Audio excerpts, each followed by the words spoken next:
Oh, c'est trop tôt, putain! Bienvenue à tous et à toutes sur la chaîne du Ciné Show.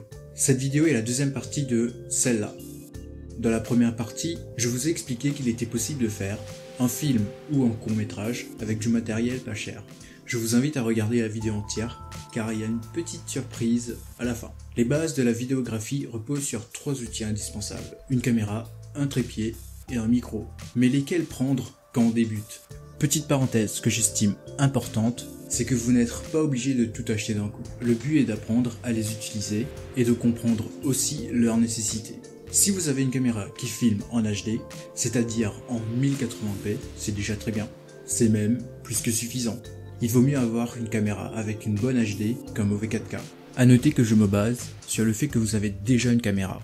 Mais si vous n'en avez pas et que vous savez pas lequel acheter, je vous conseille le Lumix G7. C'est la caméra que j'utilise en ce moment pour YouTube et mes courts-métrages. Passons au trépied. Pour cette fois, nul besoin de vous casser la tête.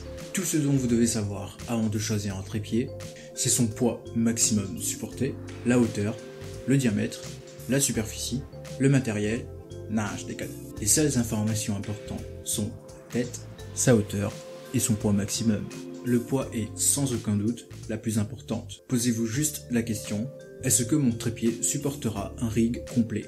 J'ai filmé une série entière sans trépied et je peux vous dire qu'en avoir un est super utile. Mais lequel prendre quand on n'a pas beaucoup de budget? La marque que j'utilise est Nuir. Vous allez beaucoup entendre parler de cette marque au cours de cette vidéo. De mon expérience, la qualité est plus que bien.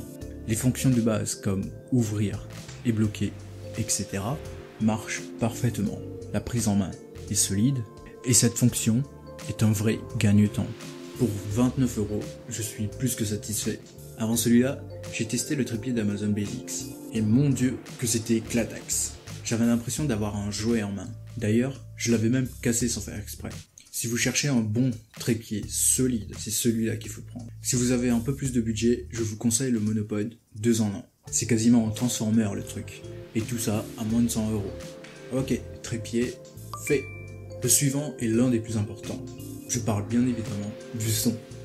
Bien que la majorité des micros sont très chers, il existe une marque que, dû à son rapport qualité-prix, vous la voyez arriver ou pas? J'ai 2 micros de la marque Nuir, et je peux vous dire que j'en suis pas déçu. Comme vous pouvez le voir, le son après mixage est plus que potable. Celui que j'utilise en ce moment, c'est un micro unidirectionnel, c'est-à-dire qu'il ne capte presque uniquement le son venant de devant. Je ne vais pas vous cacher, c'est justement le but de ce genre de vidéo, qu'il y a énormément de bruit de fond, mais on peut facilement les enlever avec le logiciel Audacity.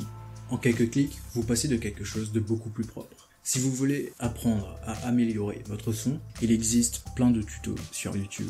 Le micro coûte aussi 29 € sur Amazon. Il vous suffit de mettre une pile et le tour est joué.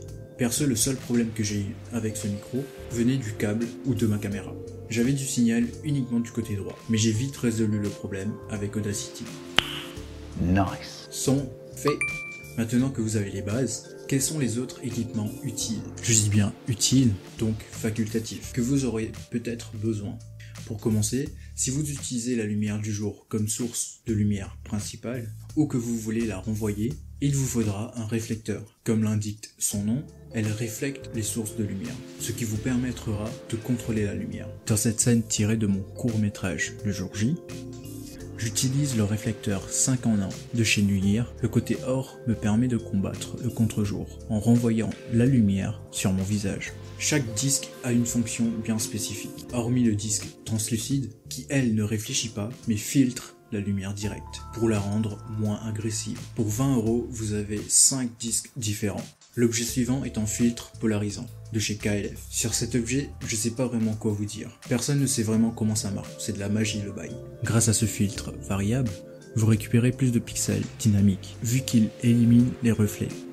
Je vous conseille cette marque, car j'ai vraiment adoré l'emballage premium, mais aussi la qualité du filtre en lui-même. Si vous voulez plus de détails sur ce filtre, je vous mets le lien de la vidéo de Potato Jet dans la description, car il rentre bien en détail de ce que c'est vraiment un filtre variable. Petit conseil, pour vous éviter d'acheter plusieurs, pour chaque objectif que vous avez, achetez le 82 mm, c'est-à-dire le plus gros. Achetez-vous ces bacs adaptatifs Nuir, c'est les moins chers d'Amazon. Pour 9 €, vous avez 10 pièces. et vous êtes sûr d'être tranquille. En plus, ça vous donne un petit air de pro avec. Et c'est la fin de cette vidéo.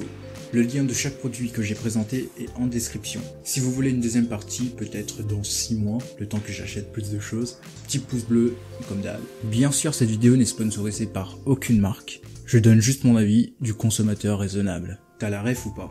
N'oubliez pas, tout ça, c'est juste des outils que vous pouvez utiliser, mais la vraie créativité vient d'ici. Merci d'être resté jusqu'au bout de cette vidéo.